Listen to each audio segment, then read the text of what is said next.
राधे राधे, जय श्री कृष्ण। एक बार स्वागत है आपको वास्तव चैनल में। मैं आपको बृहस्पतिवार कथा सुनाऊंगी।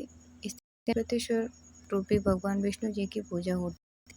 यह व्रत सुख वैभव के लिए किया जाता है। पूजा विधि विधान में एक समय ही भोजन करें, पीले वस्त्र धारण करें, काले पुष्पों को धारण करें। भोजन भी चने की दाल का होना चाहिए। नमक नहीं खाना चाहिए। इस दिन पुरुषों को बाल या दाढ़ी नहीं बनवानी चाहिए। पीले रंग का फूल, चने की दाल, पीले कपड़े, पीले चंदन से पूजा करनी चाहिए। पूजन के पश्चात कथा सुननी चाहिए। इस व्रत के करने से बृहस्पति जी अति प्रसन्न होते हैं तथा धन, अन्न और विद्या व रूपवान पत्नी का लाभ होता है। स्त्रियों के लिए व्रत अति आवश्यक है। इस व्रत का पूजन होता है। कथा।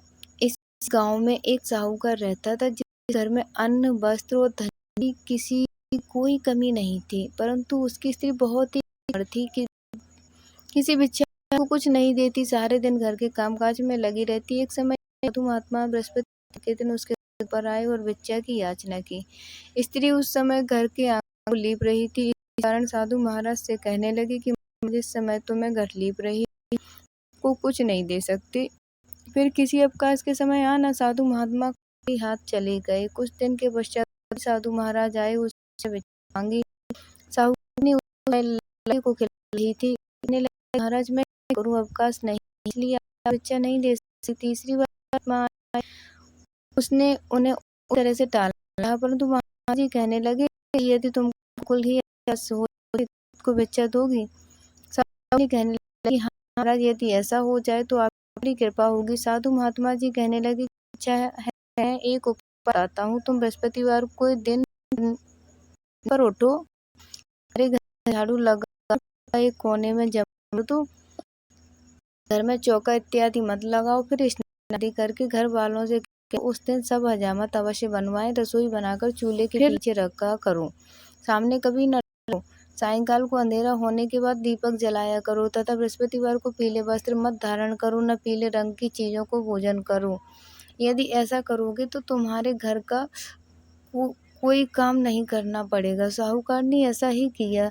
बृहस्पतिवार को दिन चढ़े उठी, झाड़ू लगाकर कूड़े को घर में जमा कर दिया। पुरुषों ने हजामत बनवाई, भोजन बनवाकर चूल्हे के पीछे रखा। वह सब बृहस्पतिवार को ऐसा ही करती रही। अब कुछ काल बाद उसके घर में खाने को दाना न रहा। थोड़े दिनों में महात्मा फिर आए और भिक्षा मांगी, परंतु सेठानी ने कहा महाराज, मेरे घर में खाने को अन्न नहीं है, आपको क्या दे सकती हूँ। तब महात्मा ने कहा कि जब तुम्हारे घर में सब कुछ था तब भी तुम कुछ नहीं देती थी, अब पूरा अवकाश है तब भी कुछ नहीं दे रही हो। तुम क्या चाहती हो वह कहो। तब सेठानी ने हाथ जोड़कर प्रार्थना की, महाराज अब कोई ऐसा उपाय बताओ कि मेरे पहले जैसा धन धान्य हो जाए।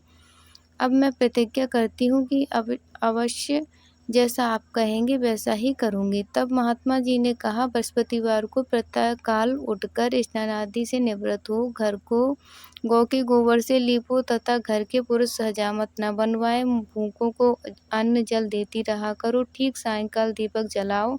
यदि ऐसा करोगी तो तुम्हारी सब मनोकामनाएं भगवान बृहस्पति जी की कृपा से पूर्ण होंगी। सेठानी ने ऐसा ही किया और उसके घर में धन धान्य वैसा ही हो गया जैसा कि पहले था। इस प्रकार भगवान बृहस्पति जी की कृपा से अनेक प्रकार के सुख भोग कर दीर्घ काल तक जीवित रही। दूसरी कथा। एक दिन इंद्र बड़े अहंकार से अपने सिंहासन पर बैठे थे और बहुत से देवता, ऋषि, गंधर्व, किन्नर आदि सभा में उपस्थित थे।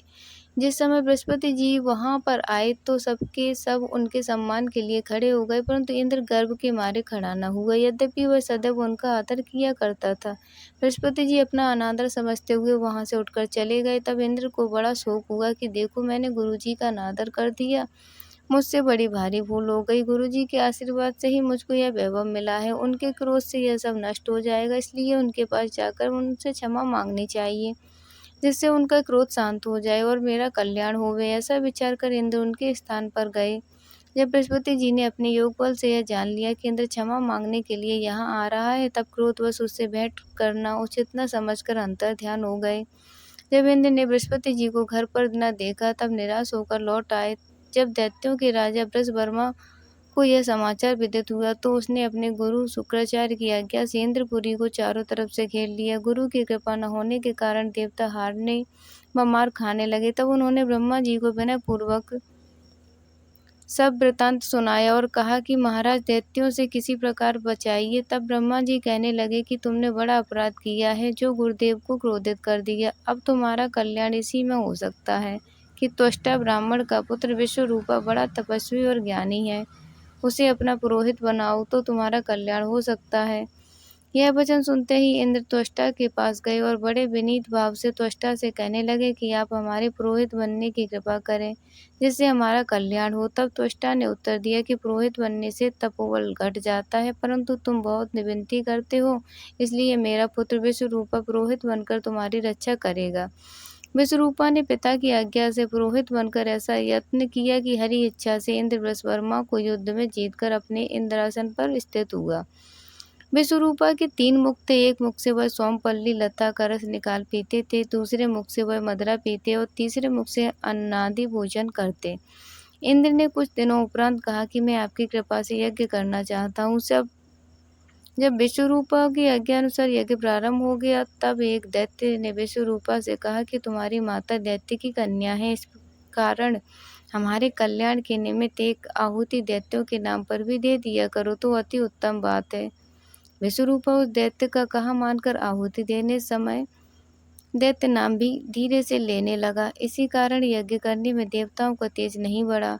इंद्र ने यह वृतांत जानते ही क्रोधित होकर विश्वरूपा के 3 सिर काट डाले। मद्यपान करने से भंवरा, सोमपल्ली पीने से कबूतर और अन्न खाने वाले मुख से तीतर बन गया। विश्वरूपा के मरते ही इंद्र का स्वरूप ब्रह्म हत्या के प्रभाव से बदल गया।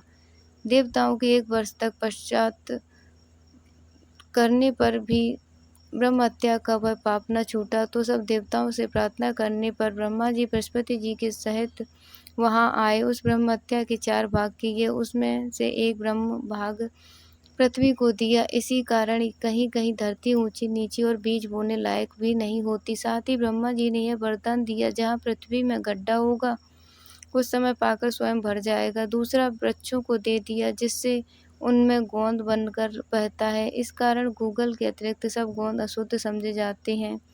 वृक्षों को यह वरदान दिया कि ऊपर से सूख जाने पर जड़ फिर फूट जाती है। तीसरा भाग स्त्रियों को दिया। इसी कारण स्त्रियां हर महीने रजस्वला होकर पहले दिन चंडालिनी, दूसरे दिन ब्रह्मघातिनी, तीसरे दिन धोबिन के समान रहकर चौथे दिन शुद्ध होती हैं और संतान प्राप्ति उनको वरदान दिया। चौथा भाग जल को दिया, जिसमें फैन और शिवाल आदि जल के ऊपर आ जाते हैं। जल को यह वरदान मिला कि जिस चीज में डाला जाएगा वह बोझ में बढ़ जाएगी। इस प्रकार इंद्र को ब्रह्म हत्या के पाप से मुक्त किया। जो मनुष्य इस कथा को पढ़ता या सुनता है, उसके सब पाप बृहस्पति जी महाराज की कृपा से नष्ट हो जाते हैं। बोलो विष्णु भगवान की जय। बोलो बृहस्पति भगवान की जय।